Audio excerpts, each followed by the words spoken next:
All right, folks, let's talk about what's happening in East Africa now. Millions of people in Sudan are grappling with starvation after a nearly 2-year brutal civil war. And that's why our Debora Patta traveled recently to Sudan, where aid organizations are warning that President Trump's 90-day suspension of U.S. foreign aid is threatening to turn the situation in the country into an all-out catastrophe.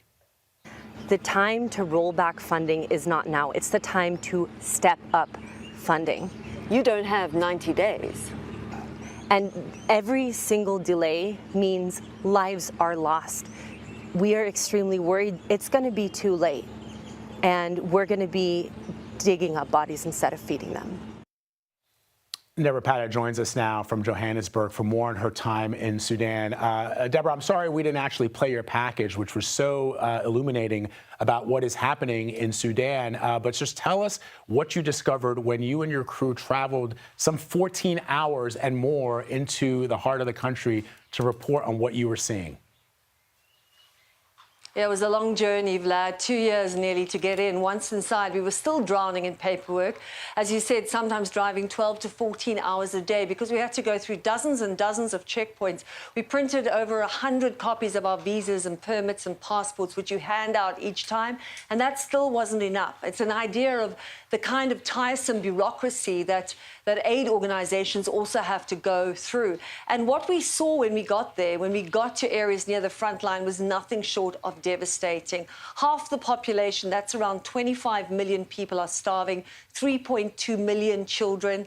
They arrive every day with their families at displacement camps after fleeing the violence. And every child that we saw that had just arrived under the age of 3 was severely malnourished, Vlad, which means that they will die without intervention. They have no immunity, so they cannot fight infection, diarrhea, cholera, malaria. And we couldn't even get to the worst hit areas like Zamzam camp in Darfur, which has had one aid convoy in the last 10 months. And even in the camps that we could get to, food was still an issue. Its delivery often bogged down by this debilitating bureaucracy. Food has been weaponized there. Take a look at this camp that we went to in Kassala. We're in a displacement camp in Kassala in Sudan, where people have fled war and violence that has been raging for nearly 2 years in this country. Now, one of the biggest problems of this war is food. There is hunger, there is starvation. This camp, which is in a safe area, has not had food for nearly 2 months. So people here are desperate. They are queuing, determined to get their basket, which has to last them for at least a month. If they are lucky, it could actually be longer. And make no mistake, in some areas where famine has been declared in this country, it is a man-made famine. It is a result of war. Farming has been disrupted, and in some areas humanitarian access has not been allowed or is simply too dangerous for people to reach, which means that what we're seeing here are people who've managed to escape.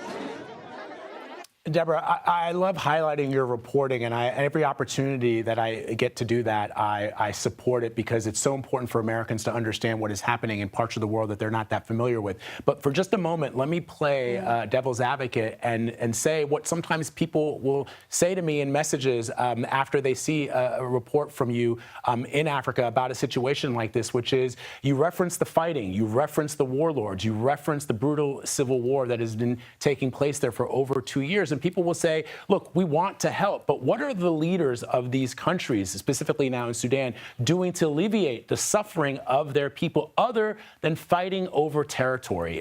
Can you explain that to someone who might not understand how vital our aid is to making sure that children don't die by the millions?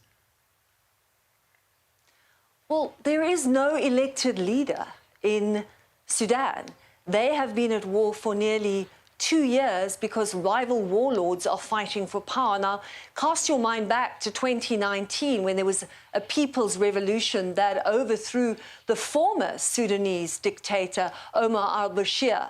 And everyone thought this was the dawning of a new era in that country. But in fact, what happened was 2 generals joined forces and stole power in a coup from the people of Sudan. They were supposed to hand it over back to them after 2 years. It never happened. And then it devolved. They had a falling out, and they have plunged their country into war. It is a brutal, brutal civil conflict. Remember, Vlad, people get trapped behind the fighting lines through no fault of their own. They have zero access to food.